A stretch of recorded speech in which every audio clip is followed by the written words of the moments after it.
Hello. Hello, love. Ano? Nakatawa ka na? Nahihiya na ako eh. Siyempre, marami makakita rito. Pero ba't ko ginagawa? Pero para sa iyo daw eh. Hindi gawin natin. Ano ba? Ano ba sasabihin ko? Araw-araw lang tayo nag-uusap eh. Siguro, hindi natin napag-uusapan araw-araw or di ko nasasabi araw-araw. Yung pasasalamat ko sa iyo eh. Tuwing may problema ako, nandiyan ka naman palagi. Dinadamayan mo naman ako palagi. Tsaka tuwing may sakit, syempre, wala naman akong ibang kasama kundi ikaw. Wala kang choice kundi alagaan ako. Tsaka kapag nalulungkot ako, madalas na rin ako malungkot siguro sa stress. Dami na rin masyadong ginagawa sa mundo eh. Tumatanda na. Ano pa? Tsaka sa pag-suporta sa lahat ng pangarap ko. Pati yung pangarap ko hindi makalbo. Salamat, binalan mo ako ng shampoo ng kumpakapal. Pero hindi naman, hindi pa ako makakalbo. Ano pa?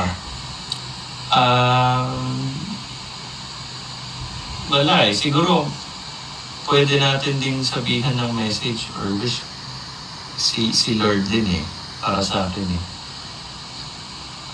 Gusto ko sabihin sa kanya, syempre, gabayan ka lagi kasi madalas na ako maalis eh. Madalas ka rin mag-isa. So yun lang, sana gabayan ka niya araw-araw. Pati sa mga pangarap mo. Sana gabayan ka rin niya na makamit mo lahat ng pangarap mo. Kasi ako, okay na ako eh. Matupad lang naman lahat ng pangarap mo, okay na rin ako dun. Sa team naman tayo eh. So yung pangarap mo na lang, para pagtanda, ako kulang ako. Yun lang. Tsaka sali ko na rin sana kay Lord yun eh. Siyempre, bigyan na niya yung baby sa atin. Alay mo, next year. Yun lang naman, masyado na ako nahiya. Ang dami ko na sinasabi. Yun, I love you. Merry Christmas. Sana hindi ko umiyak ngayon.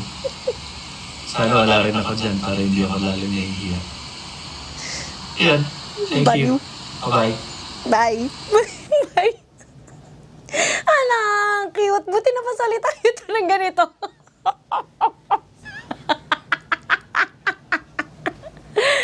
Nagulat ako, nag-message ka. Wow, dito ba titingin? Dito.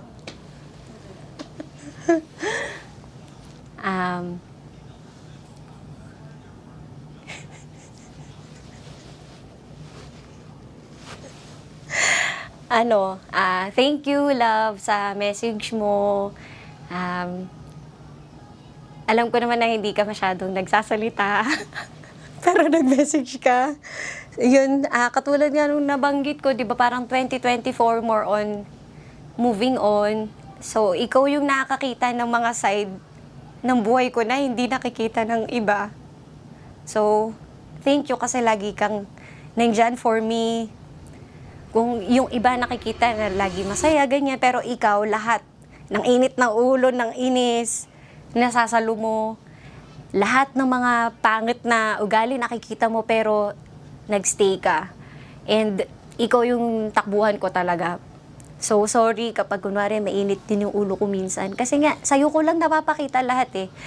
And hindi mo alam kung gaano ako nagpapasalamat sa Panginoon na dumating ka. Ang corny neto pero totoo talaga. Sobrang masasabi kong feeling blessed. Uy, pang Facebook ako dahil sa'yo na dumating ka sa buhay ko. Ikaw yung best friend ko. So, sana, ayun nga katulad na sinabi mo, lagi naman tayo nagkukwentuhan. Sana hindi ito magbago. And mas marami pa tayong mapagkwentuhan. And yun, sa tamang panahon na bibigay ni Lord, ibibigay din sa atin yung gusto nating regalo. And kung hindi man, masaya ako na ikaw yung kasama ko hanggang sa pagtanda. Kahit maubos yung buhok mo. Pogi ka pa din. I love you and thank you for everything. Best friend. Yay! Love you, love you. Thank you. Na-appreciate ko yan. Hi, to my partner, JC. My Christmas message ko sa iyo is that thank you for letting me lead your life. I am so very proud of you sa lahat ng mga achievements mo na narating sa buhay. And I will always here to support you, lalo na pag may mga gigs ka, mga rackets ka, mga events ka. Yan, nandito na ako. Pagdadrive kita, pagkukook kita bago ka umalis, makakain ka, ayan. And masaya ko pag lalo na pagpapasyal tayo sa ibang lugar. Marami tayong mga napupuntahan. Looking forward pa sa mga gala natin na puntahan, lalo na pag minsan napapagod tayo sa bahay, ayan, pupunta tayo sa iba-ibang lugar. Ayan, bawas-bawasan mo yung pagka short temper mo. Kasi minsan pati ako na dadamay dyan sa kainitan ng ulo mo. Yan. And then thank you for making a way. Minsan nakakatampuhan tayo. Ayan, gumagawa ka ng parang para ma-resolve natin. Ayun. And never forget how wonderful you are and how perfectly you complete my world. Yeah, love you. Hala. So, yon kanina nabanggit ng partner ko, no? Hala. Hindi siya masalita ng ganyan. Oo. Hindi siya masalita ng ganyan kasi yung kagaya ng sinabi niya, lagi siyang, para siyang kapag nandiyan siya sa tabi ko, lahat ng kailangan ko nandiyan na, hindi ko pa sinasabi nandiyan na. Saan ka naman nakakita na na seafarer pero pinaplantsa niya yung buhok ko kapag pag meron akong mga 'di ba sanay yung sa mga seafarer kasi lagi yan nagbabanat ng batak yan sa barko, pero kapag nandito siya sa lupa pinaplantsa niya yung buhok ko, 'di ba, pinagluluto niya ako, kusinero, all around PA talaga, na PA talaga ang gawa niya sa akin kapag nandiyan siya. Wala na akong hahanapin eh. Kompleto ang bawat Pasko ko kasi panata niya yun sa akin na kada Pasko dapat magkasama kami. Though hindi natin alam kung anong dadalhin ng panahon sa relasyon natin, pero maraming salamat kasi kinukumpleto mo ang bawat araw ko. Hindi perfect ang relasyon natin dahil syempre may mga hindi tayo pagkakaintindihan at pasensya na kung minsan yung init ng ulo ko, pati ikaw nadadamay, ayun, na hindi naman dapat. Nakakapagbitaw ako ng masasakit na salita, sorry, pero ayun, maraming salamat sa pag-intindi mo sa akin. Salamat sa pagiging pamilya, sa pagiging numero unong taong nagmamahal sa akin. Higit kanino man, lagi kitang pipiliin tuwing Pasko.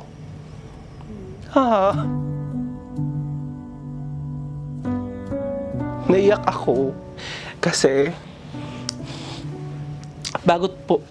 pagpasok ng 2024,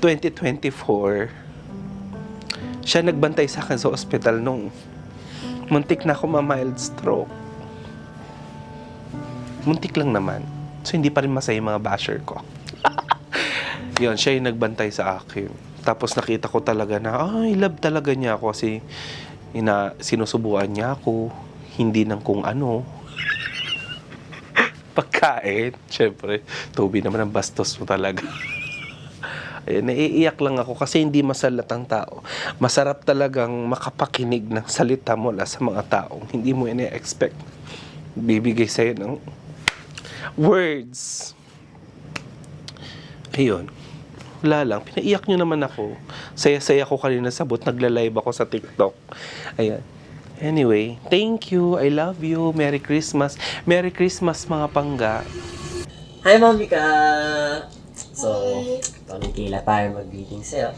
So, firstly, to my first love and my very best friend in the whole wide world, I love you so much, Mamika. Mahal na mahal ka namin. I want to thank you for all your hard work sa pagpapalaki sa amin ni Kayla and for being a very supportive mother to both of us. Kahit ano man yan sa school, ano gusto namin gawin, support ko 100%. And I'm very grateful for that.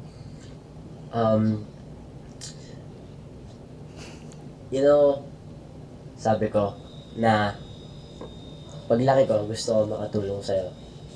And hindi lang, ayoko lang hindi lang sa gusto ko lang makatulong. Gusto ko na hindi ka na mag-work. So, I promise that when I grow up, I'm going to study and work as hard as I can para mabigay yung buhay na pangarap mo and gusto mo. And gusto ko na mag-retire ka na. Ako na mag-retire sa'yo. Para hindi ka na mamblema din sa mga bayarin mo. It's our time, you know? And, yun. I love you so much, Monica. Thank you sa lahat ng support mo sa amin ni Kayla. Hi, Monica. Thank you sa pag-aalaga sa amin buong buhay namin. And kahit gano'n kami kakulit, sa tigasan ng ulo namin, you're still not disowning us. And we love you for that. And kahit hindi ko pa alam kung ano gusto kong work gawin sa future, I know that, I have a goal to also help you out and to buy you everything you would want. To buy you a new house, to help with David and his spending. To help him help you. To help you both. Yeah, that's what I'm trying to say. And then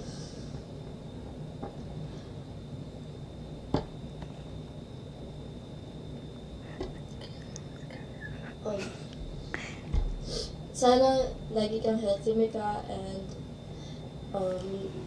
wala ka na laging kaaway every time. Okay. Love you, Monica. Love you. Ano ba yan? Naiyak ako, natawa pa ako sa dulo. Ano ba yan? Ayun, so, it feels good na meron kang best friend sa mga anak mo. Kasi, mahirap yun eh. Kumbaga, I feel safe when I'm with them. Kumbaga, nafe-feel ko na balang araw hindi ko kailangan mag-isip, hindi ko kailangan problema kasi andyan sila palagi. And yung love and support na ibibigay nila sa akin is intact. So, ayun, I'm happy. Super happy. Ayun lang, no words to express. Di ko na alam kung ano sabihin ko, pero masayang-masaya ako. Actually, lagi naman sinasabi sa akin ni David na you are my first love. Pero every time na naririnig ko siya, parang iba pa rin yung feeling na sobrang magical siya. At saka pag naririnig ko na sinasabi nila na sa future, we will help you, ganyan, pag tumanda ka na, lalo na pag sinasabi ni David na gusto niya na ako mag-retire. Parang sinasabi ko kasi all my life, nag-work na ako since 12. So parang gusto ko nang dumating yung time na magpahinga na ako sa pagtatrabaho. Kaya siguro yun yung sinasabi nila. So ayun, yun lang. Pinapaiyak niya ako. Oh. Si Aling Elsie. Taray.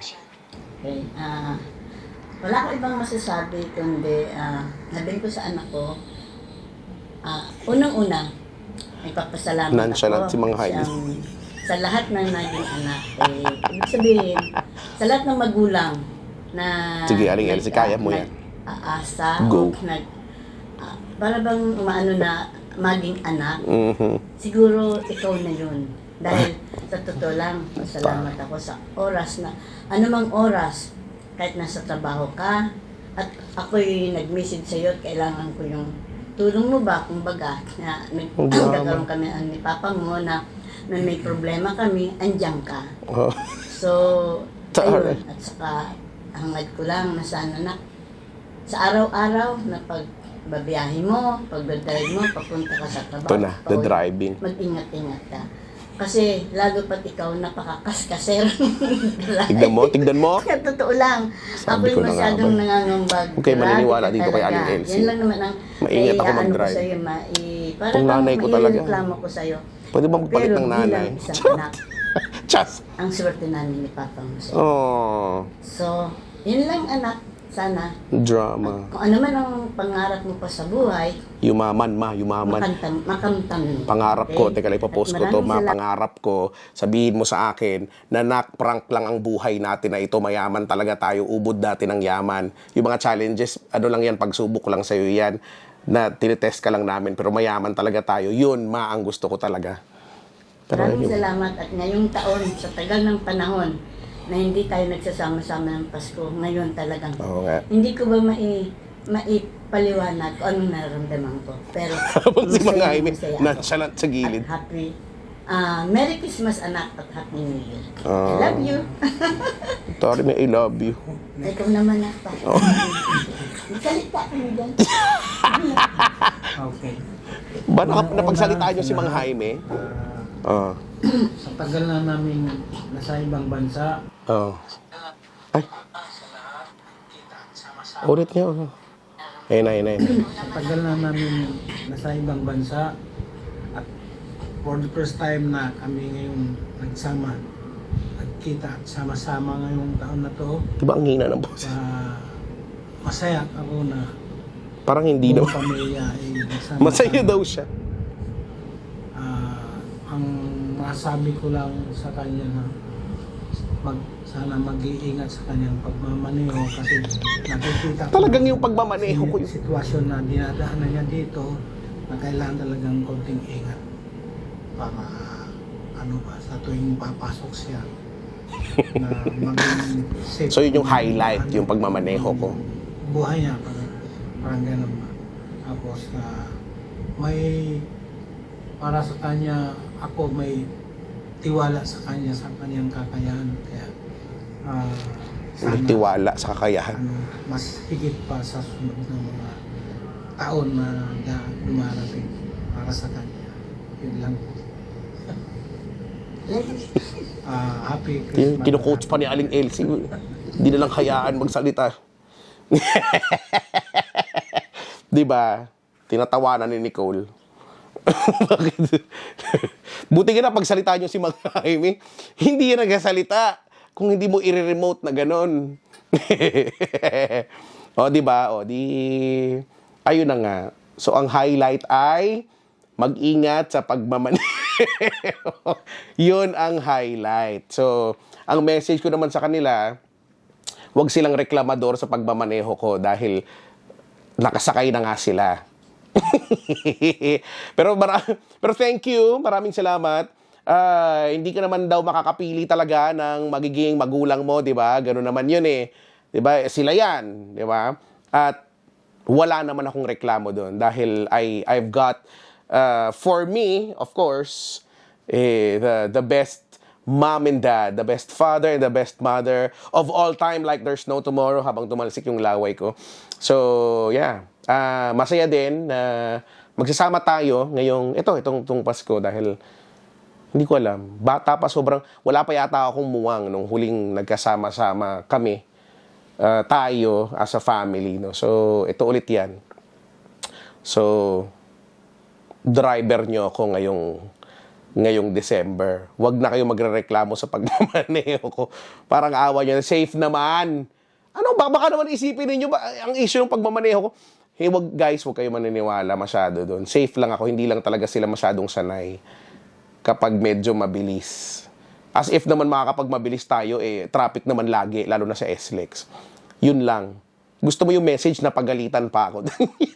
Mo yung pagalit, hindi naan sa message, Chris. Masabang siguro yung ibang DJ umiiyak-iyak dahil na touching, tapos ako ngayon may pagalit. may paalala na mag-ingat sa pagmamaneho. At ipapasa ko yan sa inyo. Mag-ingat kayo sa mga nagmamaneho dyan, sabi ni Aling Elsie at ni Mang Jaime. Okay? Thanks, bye. Merry Christmas. From my family to yours, I would like to wish you a Happy Christmas and a beautiful New Year. Hi, Kuya. Hi, anak. Maligayang Pasko, kapatid! Hi, Dada. Hello, Papa Jackson. Hello, DJ Lindsay of Energy FM. Sa pagsapit ng Pasko, Hi, Jimbo.